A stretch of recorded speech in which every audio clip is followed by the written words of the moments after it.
ॐ नमो भगवते वासुदेवाय। ॐ नमो भगवते वासुदेवाय। ॐ नमो भगवते वासुदेवाय।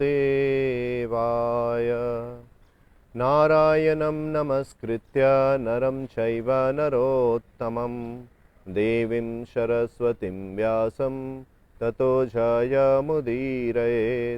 नष्टप्रायेषु अभद्रेषु नित्यं भागवत सेवया Bhagwati उत्तमश्लोके भक्तिर्भवति नैष्ठिकी।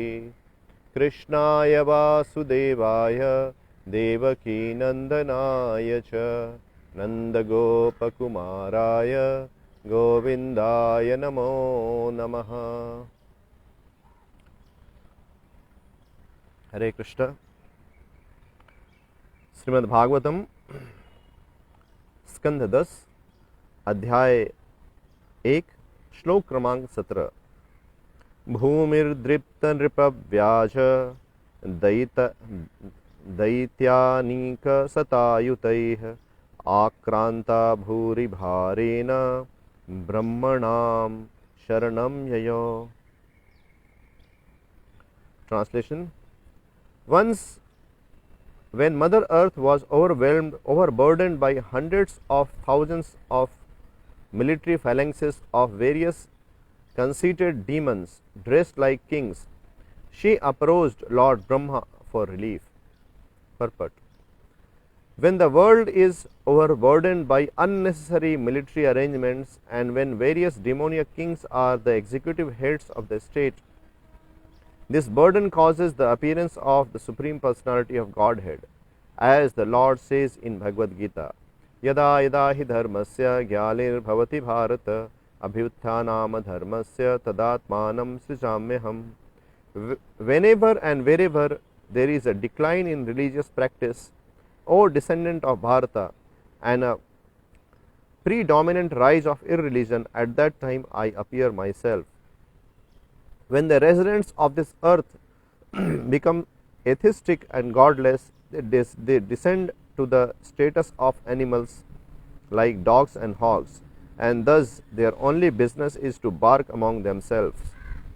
This is dharmasya glani, deviation from the goal of life. Human life is meant for attaining the highest perfection of Krishna consciousness. But when people are godless and the presidents or kings are unnecessarily puffed up with military power, their business is to fight and increase the military strength of their different states. Nowadays, therefore, it appears that every state is busy manufacturing atomic weapons to prepare for a third world war. Such preparations are certainly unnecessary.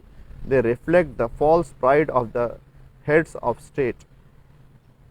The real business of a chief executive is to see the happiness of the mass of people by training them in Krishna consciousness in different divisions of life.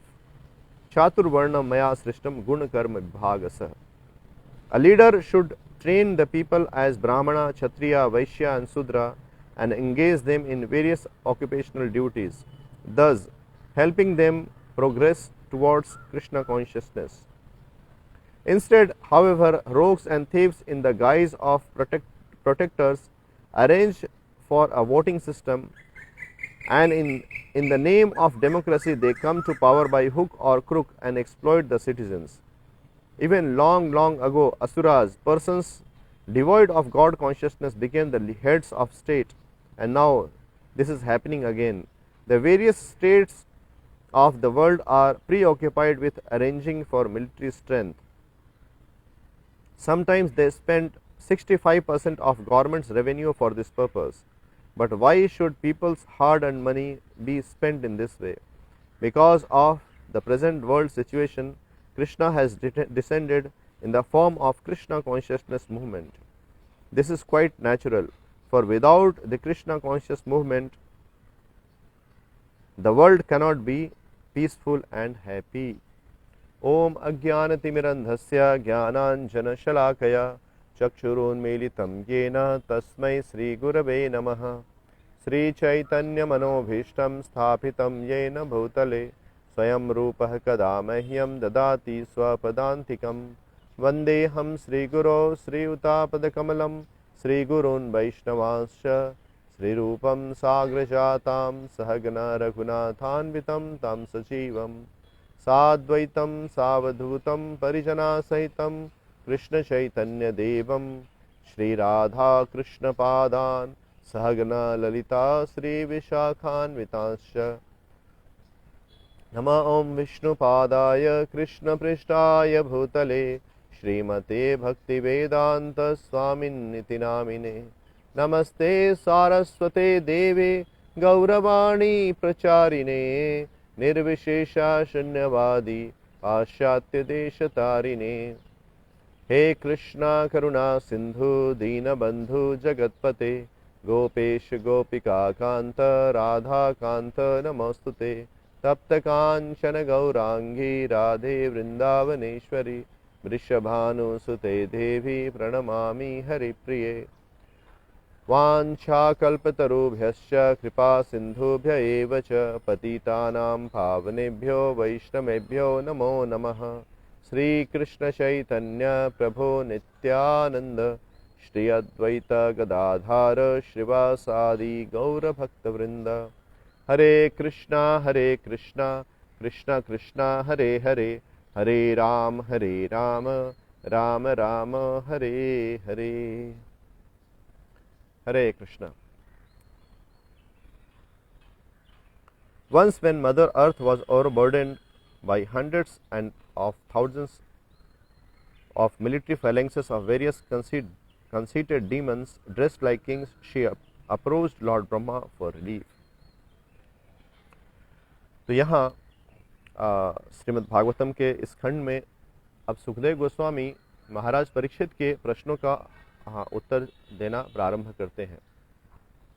जैसा कि महाराज परीक्षित ने इसके पूर्व श्लोकों में इस अध्याय में वर्णन हुआ था कि किस प्रकार से वो पूछते हैं, कहते हैं, सुखदेव गोस्वामी से निवेदन करते हैं और कहते हैं कि मुझे भगवान की लीलाओं को विस्तार पूर्वक बताइए। तो यहाँ सुखदेव गोस्वामी भगवान के अवतरण की लीला को बताना प्रारंभ करते हैं और बताते हैं कि किस प्रकार से एक ऐसा समय आया जिस समय जो है यह धरा बहुत सारे राजाओं के बोझ से भारी हो गई। और वो राजा जो थे वो आसुरी थे, डेमोनियक थे, आसुरी थे और राजा का वेश धारण कर, वास्तव में वो राक्षस थे परंतु राजा का वेश धारण करके, राजा का वेशभूषा धारण किए थे और बहुत सारी सेना को, असुरों की सेना को उन्होंने एकत्र किया था। और इससे जो भूमि देवी है, जो भूमि माता है, वो इससे प्रभावित होकर अपने ऊपर इस प्रकार के राक्षसों के संख्या को बढ़ा देकर उनके भार से बोझिल होकर वो ब्रह्मा जी के पास अपने उसके उपाय के लिए, उसके निराकरण के लिए ब्रह्मा जी के पास वो जाती हैं और निवेदन करती हैं। तो यहाँ श्रील प्रभुपाद तात्पर्य में कह रहे हैं कि यह भगवान के अवतरण का यह समय होता है कि जब जो धरती है, जो भूमि देवी है, भूमि माता है, वह आसुरी लोगों के भार से जब बोझिल हो जाती है तो वह समय होता है जबकि भगवान जो है वह इस धरा में अवतरित होकर धरती के बोझ को वो कम करते हैं।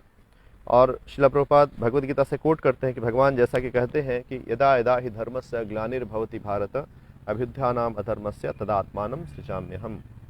तो जब इस संसार में धर्म की ग्लानि होती है, धर्म कम हो जाता है, धर्म का ह्रास होता है और जो लोग हैं, जो साधारण लोग हैं, वह धर्म के मार्ग पर प्रवृत्त हो जाते हैं, चले जाते हैं और जो राजा हैं वो आसुरी हो जाते हैं।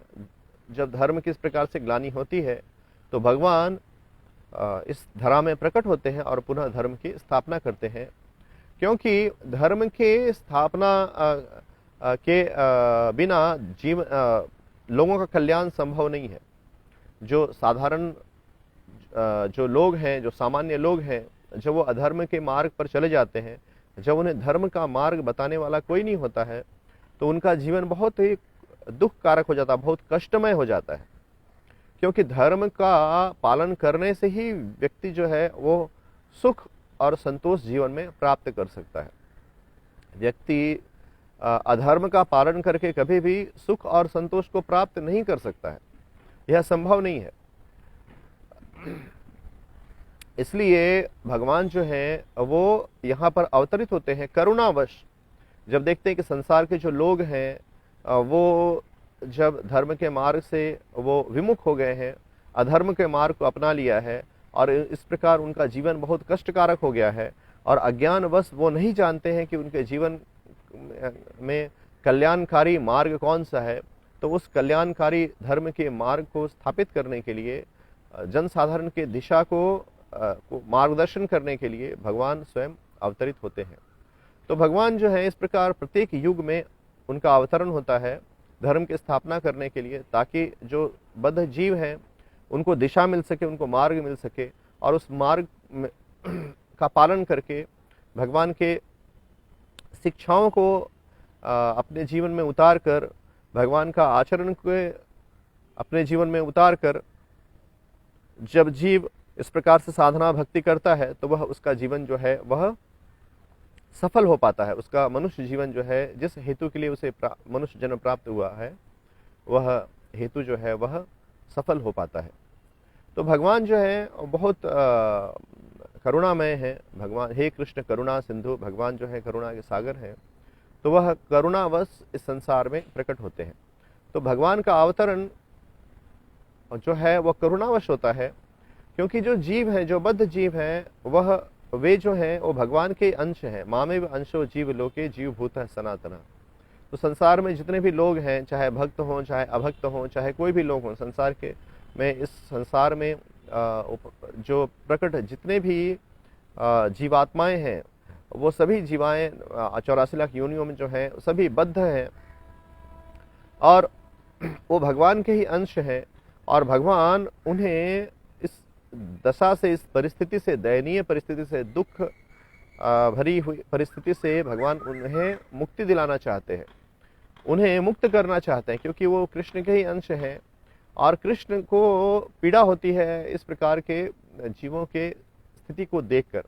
इसलिए उनके उद्धार के लिए भगवान जो है वो संसार में प्रकट होते हैं।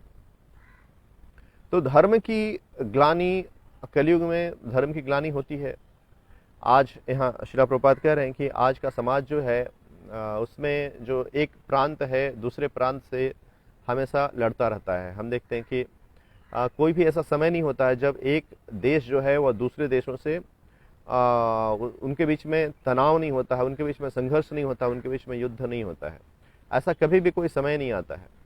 कोई भी हम संसार के हिस्ट्री को देखेंगे तो ऐसा कोई भी समय नहीं आया है जब एक देश दूसरे देश के प्रति शत्रुता का भाव ना रखते हों और एक दूसरे के प्रति संघर्ष की स्थिति ना रखते हों। ऐसे प्रेजेंटली अभी जो है रसिया और यूक्रेन का ये चल रहा है, झगड़ा चल रहा है, और ऐसा चल रहा है कि रशिया जो है वो यूक्रेन को हड़पना चाहता है, और इस प्रकार से जो न्यूज़ है चल रहे हैं, और कुछ लोग एक देश के साथ हैं, कुछ लोग दूसरे देश के साथ हैं। और जो श्रील प्रभुपाद यहाँ पर तात्पर्य में लिखते हैं कि आज जो है जो लोग हैं, साइंटिस्ट लोग हैं, वो रिसर्च कर रहे हैं और उन्होंने एटम बम बनाया है। तो एटम बम से किसी का कल्याण नहीं हो सकता, वो कल्याण के लिए नहीं बनाया गया है। वह जो इतने मिसाइल्स बनाए गए हैं, इतने एटम बम बनाए गए हैं, एक कल्याण के लिए नहीं बनाए गए, ये विध्वंस करने के लिए बनाए गए हैं। ये जो सारे अस्त्र हैं ये सब विध्वंसकारी हैं। ये जीव के जीवन को सुखमय नहीं बना सकते हैं, ये विध्वंस के लिए बनाया गया है। तो श्रील प्रभुपाद कहते हैं कि इस प्रकार जब मनुष्य अपने जीवन के हेतु को भूल जाता है तो वह उस प्रकार के कार्यों में संलग्न हो जाता है जो विध्वंसकारी होती है। उसके लिए, समाज के लिए, पूरे देश के लिए, पूरे विश्व के लिए विध्वंसकारी होता है। तो आज ऐसी ही परिस्थिति है, कलयुग में ऐसी ही परिस्थिति है कि जो राजा हैं उन राजाओं को गुण के अनुसार नहीं चुना जाता है, और तथाकथित यहाँ श्रील प्रभुपाद कहते हैं कि वोट के प्रभाव से उनको राजा बना दिया जाता है। वोट के ताकत से, वोटों की शक्ति से। तो जो प्रजा है वो अज्ञानी है, उनको कोई मार्गदर्शन करने वाला होना चाहिए, जो धर्म के अनुसार उनको कोई मार्गदर्शन करेगा, तभी जब उस पथ पर, धर्म के मार्ग पर चलेंगे तो उनका जीवन सार्थक हो सकेगा। परंतु आज के समय में जो डेमोक्रेसी है, इसमें क्या है कि प्रजा जो है अज्ञानी है। तो अज्ञानी प्रजा जो है वो अपने से जो उनमें से जो अज्ञानी व्यक्ति होता है उसको अपना नेता चुनती है, और नेता जो है उनको आश्वासन देता है कि मैं आपकी इंद्रिय, मुझे आप चुनो, मुझे आप राजा बनाओ, मैं आपकी इंद्रिय तृप्ति को बहुत सुलभता से पूरी करूंगा। और इस प्रकार जो प्रजा है, जो इंद्रिय तृप्ति में प्रयुक्त है, वह चाहती है कि हाँ, कोई ऐसा राजा आए जो हमारी इंद्रिय तृप्ति को और सुविधाजनक बनाए, इंद्रिय तृप्ति के का विस्तार करे। तो इस प्रकार के राजा को वो चुनते हैं, और इस प्रकार जो है समाज जो है दिशाहीन हो जाता है। राजा दिशाहीन है, प्रजा भी दिशाहीन है, और इस प्रकार से दोनों जो है, अंधा यथान धर्म उपनीयमाना स्तेपि संतराम उरुनाम निबद्धा, एक अंधा जो है दूसरे अंधे को रास्ता दिखा रहा है। तो यह समाज की आज की परिस्थिति है। कोई भी ऐसा समय नहीं आता है जबकि संघर्ष नहीं होता है। हम देखते हैं कि जो कोई भी देश है, कोई भी राष्ट्र है, तो उसमें टैक्स लेता है, वो अपना जो है आर्थिक विकास करता है, और आर्थिक विकास से वो टैक्स को कलेक्ट करता है, और वो टैक्स के जो पैसे हैं उसको कहाँ पर स्पेंड किया जाता है? उसको, उस पैसे को व्यय किया जाता है जहाँ मिलिट्री को बढ़ाने के लिए, मिसाइल बनाने के लिए, एटम बम बनाने के लिए। क्योंकि एक देश को दूसरे राष्ट्र से हमेशा शत्रुता होती है, और दूसरा हमेशा खतरा बना रहता है, संकट बना रहता है कि कहीं ना वो राष्ट्र जो है हमारे ऊपर हमला ना कर दे। तो ये जो है, ये आधुनिक समाज की परिस्थिति है, जहाँ एक राष्ट्र सदैव दूसरे राष्ट्रों से हमेशा संघर्ष में रहता है, और उसका इतना सारा धन जो है, इतनी सारी शक्ति जो है, वह सेना को बढ़ाने में, सेना को मेंटेन करने में, और सेना के वेपन्स जो है उसको खरीदने में या वेपन्स बनाने में सारा पैसा जो है व्यय होता है, और उससे किसी देश का लाभ नहीं होता। जैसे दो देश जो हैं एक दूसरे से यदि लड़ रहे हैं, और दोनों देश जो है अपने संपत्ति को, अपने धन को सेना में और सेना के उसमें हथियार में यदि व्यय कर रहे हैं, उससे लाभ किसका हो रहा है? लाभ किसी का नहीं हो रहा है। दोनों देश में किसी का भी लाभ नहीं हो रहा, ना प्रजा का लाभ हो रहा है, ना राजा का लाभ हो रहा है। वस्तुतः लाभ जो है वह कृष्ण भावनामृत से ही हो सकता है। लाभ धर्म का पालन करने से ही हो सकता है। बिना धर्म का अनुशीलन किए जीवन में लाभ प्राप्त नहीं हो सकता है, क्योंकि वास्तविक लाभ जो है वह आध्यात्मिक लाभ है। बाकी सभी जितने भी भौतिक लाभ हैं वो सभी क्षण भंगुर है, वो जो है अनित्य है, और जीव जो है, जीवात्मा जो है वह नित्य है। तो यह ज्ञान जब कोई समाज में प्रजा को ज्ञान देने वाला कोई नहीं होता है, और प्रजा इस प्रकार से अधर्म में प्रयुक्त हो जाती है, तो यह धर्मस्य ग्लानि है। इसको भगवान कहते हैं यहाँ पर धर्मस्य ग्लानि। और यही परिस्थिति थी जब भगवान कृष्ण का अवतरण होने का समय आया था।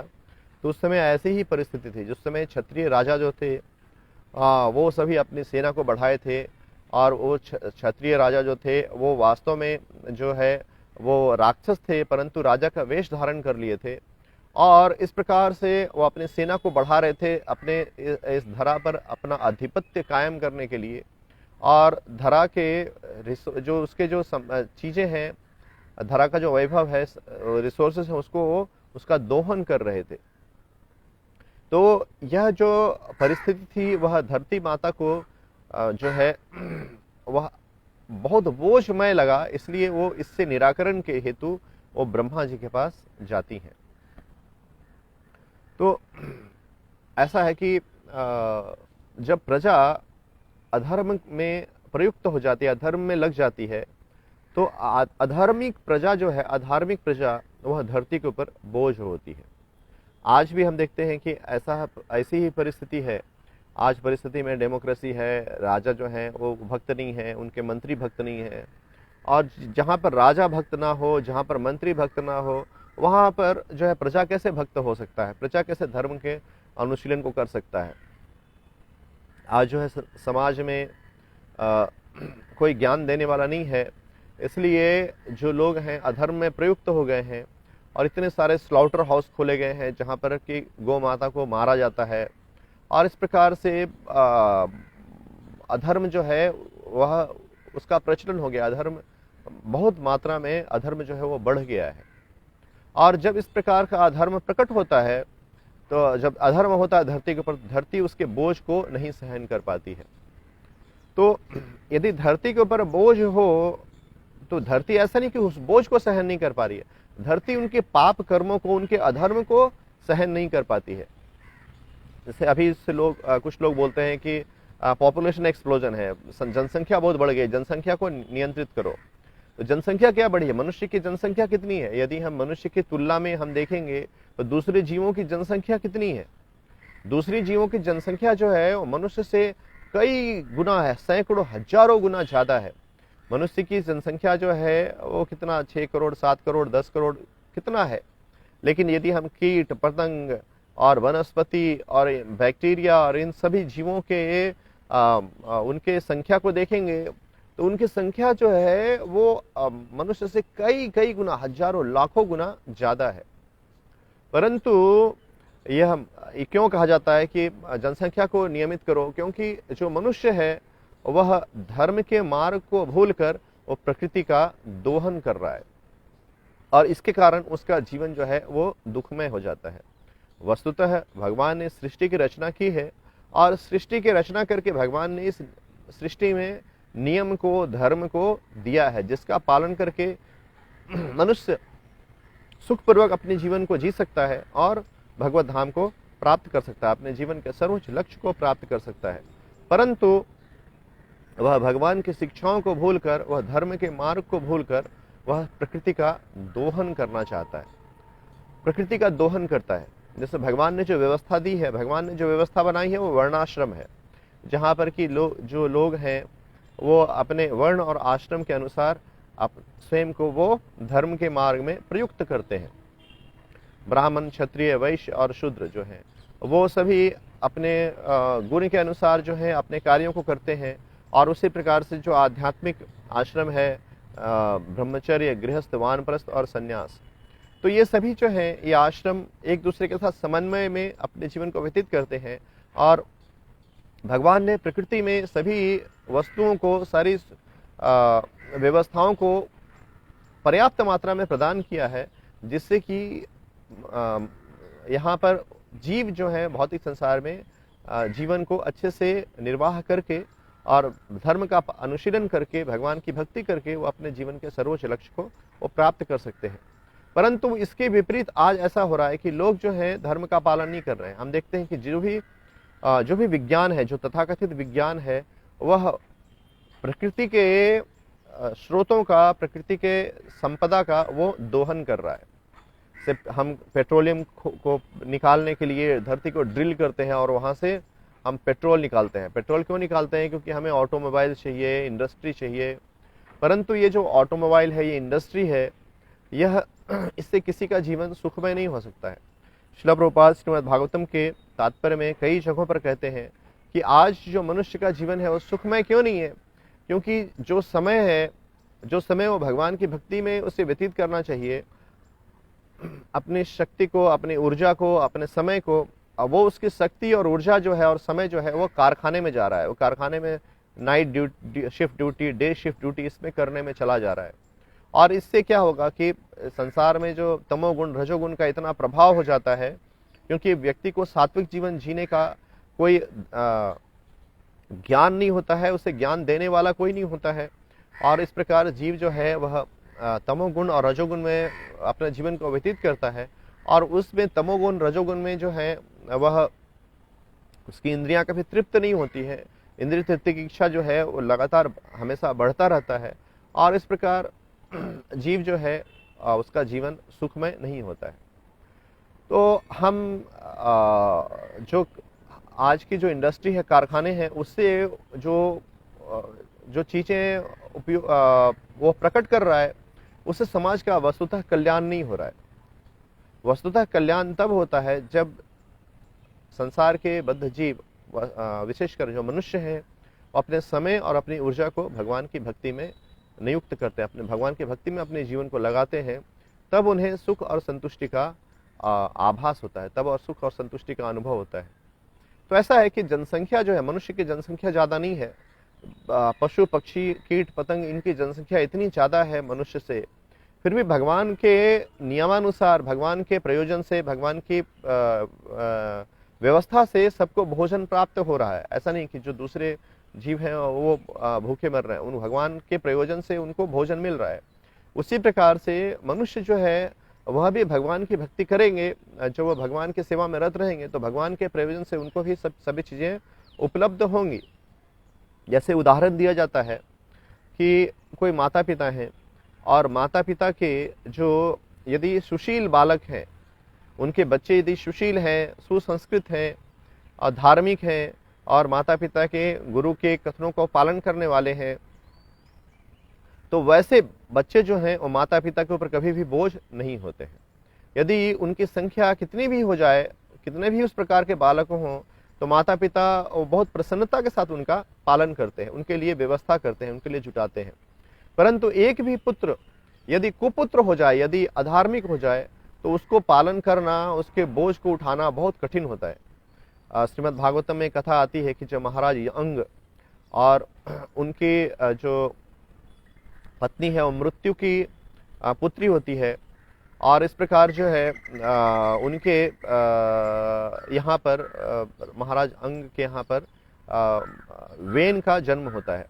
और वेन जो है बहुत अधार्मिक व्यक्ति होता है, और वो बचपन से ही पशु पक्षियों को मारता था, अपने मित्रों को पानी में डुबो कर मार देता था, और जैसे जैसे बड़ा हुआ वो धर्म को जो है छोड़कर अधर्म का पालन करने लगा, और यहाँ तक कि यज्ञों को वो बंद कराने लगा।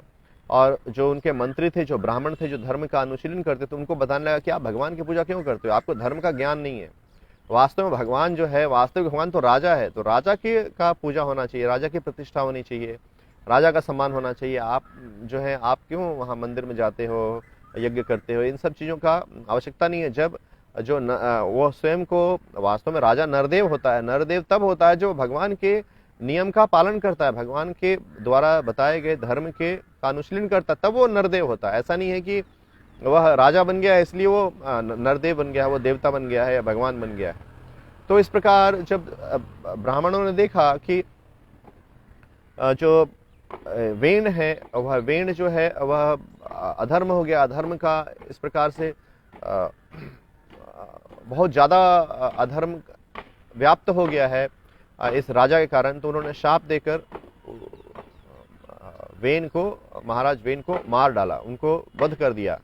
और उसके प्रकार से फिर उन्होंने उनके शरीर को मत कर वहाँ से पृथु महाराज का जन्म होता है, और पृथु महाराज जो है भगवान के सत्यावेश अवतार होते हैं, और वापस वो धर्म की स्थापना करते हैं और समाज को, प्रजा को धर्म के मार्ग में लेकर जाते हैं। तो ऐसा है कि जब जीव धार्मिक होते हैं तो धरती को बहुत प्रसन्नता होती है, और धरती जो है अपने गर्भ से चीज़ों को प्रकट करती है, सारी चीज़ों को प्रकट करती है। जो अनाज है वह ऐसा नहीं कि हम हरित क्रांति लोग बोलते हैं कि हम ज़्यादा खाद डालेंगे और यूरिया डालेंगे, फॉस्फेट डालेंगे और केमिकल डालेंगे तो धरती को उपज करना पड़ेगा। तो ये जो है ये आसुरिक है कि हम जबरदस्ती जो है धरती से अन्न को निकलवा रहे हैं। आजकल जो है गायों के शरीर से दूध निकालने के लिए वो क्या किया जाता है, उनको ऑक्सीटोसिन का इंजेक्शन लगाया जाता है, क्योंकि ऑक्सीटोसिन का इंजेक्शन लगेगा तो वो जो है रासायनिक रूप से शरीर में दूध की उत्पत्ति होगी और इस प्रकार गाय ज़्यादा दूध देगी। तो ये जो है ये सब अधर्म है, ये सब आसुरिक प्रचलन विज्ञान के कारण ये सारी चीज़ें सृष्टि में व्याप्त हो गई हैं। और यही जो है जब इसका जो बोझ है वह पृथ्वी उसे वहन नहीं कर पाती है, पृथ्वी उसका वहन नहीं कर पाती है। जैसे कोई माता है, तो माता का यदि पुत्र है, यदि माता जो है वो बहुत दुबली पतली हो, यदि पुत्र जो हो मोटा हो, फिर भी वो पुत्र को, अपने संतान को गोद में लेती हैं और माता को ये फील नहीं होता है, ये ऐसा नहीं लगता कि पुत्र बहुत भारी है, क्योंकि प्रेम है, स्नेह है, प्रेम है, ममता है। उसी प्रकार से जब इस संसार में जो मनुष्य हैं वो धर्म का अनुशीलन करते हैं, तो पृथ्वी जो है वो माता है, और पृथ्वी उनके निर्वाह के लिए सभी चीजों को अपने गर्भ से प्रकट करती है, अनाज को और सभी चीजों को वो प्रकट करती है। तो और जब अधर्म बढ़ जाता है तो पृथ्वी जो है इन सभी चीजों को अपने गर्भ में छुपा लेती है और इसको वो प्रकट नहीं करती है। तो जैसा कि श्रीमद् भागवतम के 11वें स्कंध में 12वें स्कंध में वर्णन आता है कलयुग का, कि किस प्रकार से अधर्म का कलयुग में प्रचलन होगा और उसके कारण क्या होगा कि यहाँ पर जो वनस्पति है वो कम हो जाएंगे, जो फल फूल हैं, अनाज है कम हो जाएंगे, दूध, ये सभी चीज़ों की उत्पत्ति धीरे धीरे जैसे जैसे कलयुग का विस्तार होगा, कलयुग का प्रभाव का विस्तार होगा, वैसे वैसे धरती जो है, प्रकृति जो है इन सभी चीज़ों को अवेलेबल नहीं कराएगी, उन चीज़ों को उपलब्ध नहीं कराएगी और इन सभी चीज़ों का अभाव हो जाएगा। और ऐसा समय आएगा जब लोग एक दूसरे को मारेंगे, काटेंगे और खाएंगे। तो ये कलयुग जैसे जैसे आगे बढ़ रहा है, धीरे धीरे इन सभी चीज़ों का अधर्म का मार्ग जो है वो बढ़ रहा है। आज हम देखते हैं समाज में कुछ लोग जो हैं वो धर्म के नाम पर अधर्म करते हैं और उसको समझते हैं कि यही धर्म है, एक दूसरे को मारते हैं कि इस धर्म का है और इस प्रकार से जो है एक दूसरे को मारते हैं और उसी को धर्म समझते हैं। तो वास्तव में अधर्म एक ऐसा है जहाँ पर कि लोग अधर्म को ही धर्म समझते हैं और इस प्रकार से अधर्म जो है वह उसका प्रसार बढ़ जाता है, अधर्म जो है फैल जाता है। तो प्रत्येक युग में भगवान अवतरित होते हैं धर्म की स्थापना के लिए, जीवों के कल्याण के लिए।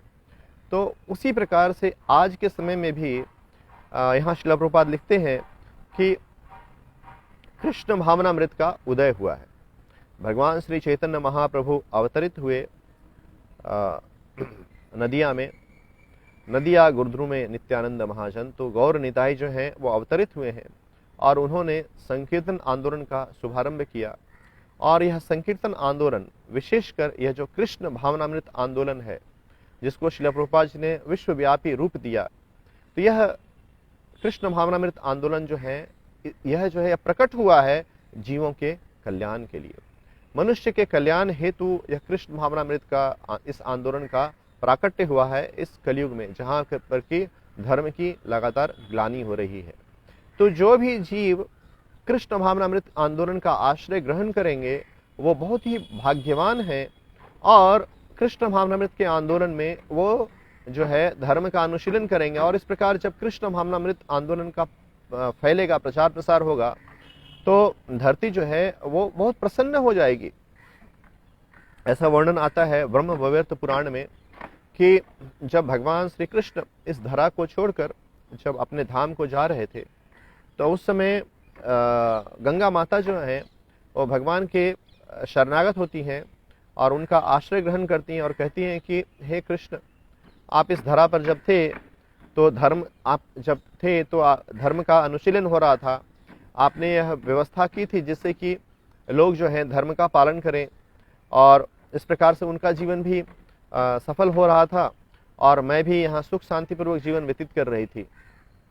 परंतु अब आप अपने स्वधाम को जाने के लिए तैयार हैं और हमें यहाँ छोड़ रहे हैं, तो मेरी क्या दशा होगी।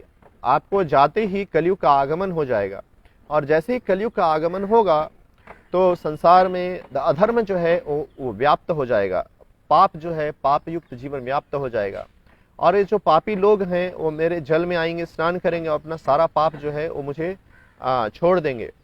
और इस प्रकार तो मेरी क्या दशा होगी, मेरी मुक्ति का क्या कारण होगा, कैसे मेरी मुक्ति कैसे हो पाएगी, मैं इस भार को, लोगों के पाप को कैसे वहन करूंगी।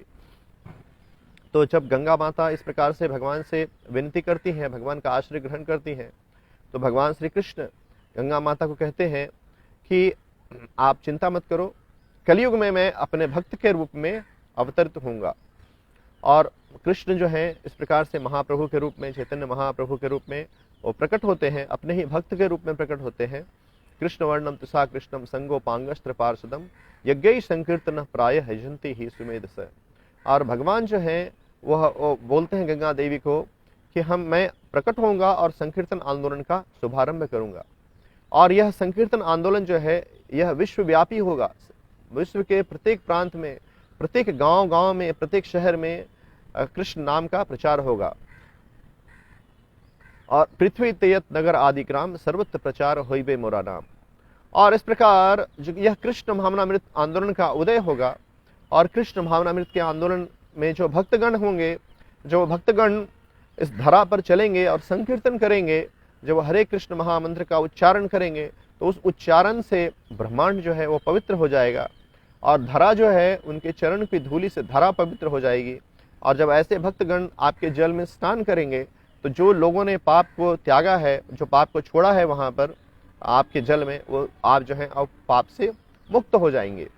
तो यह कृष्ण भावनामृत आंदोलन का यह प्रभाव है।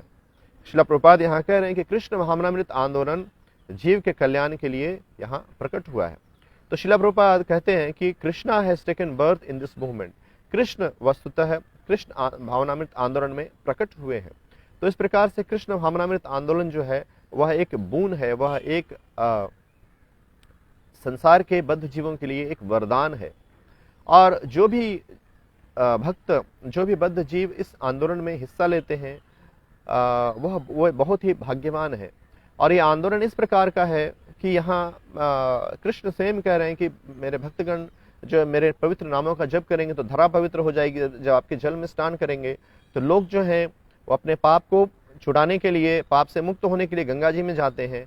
लेकिन जब इस प्रकार के शुद्ध भक्त जब गंगा जी में स्नान करते हैं तो वो गंगा को भी पवित्र करते हैं। यह एक वैष्णव का लक्षण है। वैष्णव जो है गंगा परस होले पाश्चात्य पावन, दर्शने पवित्र करो यही तुम्हारा गुण।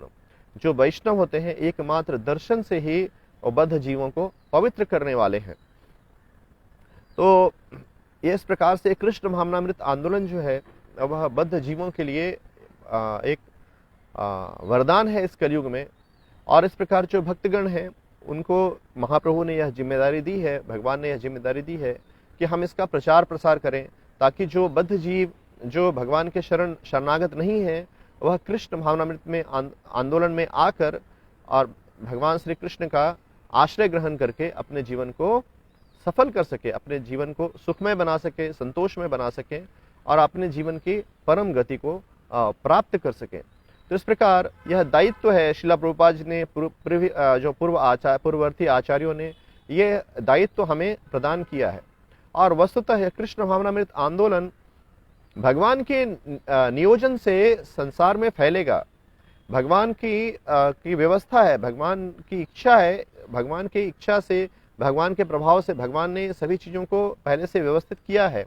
भगवान जैसा कि भगवद गीता में कहते हैं कि तस्मात् तुम लाभस्व जित्वा शत्रुम भुंक्ते राजस्व मयि हेता पूर्वमेव निमित्त मात्रम भव सब्यसाची। क्यों मैंने व्यवस्था की है, मैंने पहले ही इन सभी सेनाओं को, सेनापतियों को मार दिया है। आप सिर्फ मेरे हाथ में निमित्त बनकर आप यश को प्राप्त करो, राज्य के सुख को भोगो। तो भगवान कह रहे हैं निमित्त मात्रम भव सब्यसाची। तो हमें भी भगवान के इस आंदोलन में, कृष्ण भावनामृत आंदोलन में निमित्त बनना है। गुरु और कृष्ण के आदेशानुसार उनके हाथों में एक निमित्त बनना है, जिससे कि वो हमें उपयोग में ला सके, हमें यूटिलाइज कर सके, उपयोग में ला सके एक कृष्ण भावनामृत आंदोलन का प्रचार प्रसार करने में। तो वास्तव में यह कृष्ण भावनामृत आंदोलन जो है इस कलयुग के लिए सबसे बड़ा वरदान है। और ये कृष्ण भावनामृत आंदोलन का उदय हुआ है, जिससे कि कलयुग के जो त्रस्त जीव हैं वह धर्म का अनुशीलन करके, भगवान के चरण कमलों का आश्रय ग्रहण करके, भगवान के पवित्र नाम का आश्रय ग्रहण करके वो अपने जीवन को सुखमय बना सके, अपने जीवन को संतोषमय बना सके और अपने मनुष्य जीवन के परम लक्ष्य को प्राप्त कर सके। तो यहाँ मैं विराम देता हूँ। हरे कृष्णा कृष्ण कृष्ण हरे हरे, हरे राम राम राम हरे हरे। जय ग्रंथराज श्रीमद् भागवतम की जय। श्रील प्रभुपाद की जय। निताई गौर प्रेमानंदे। हरि हरि बोल।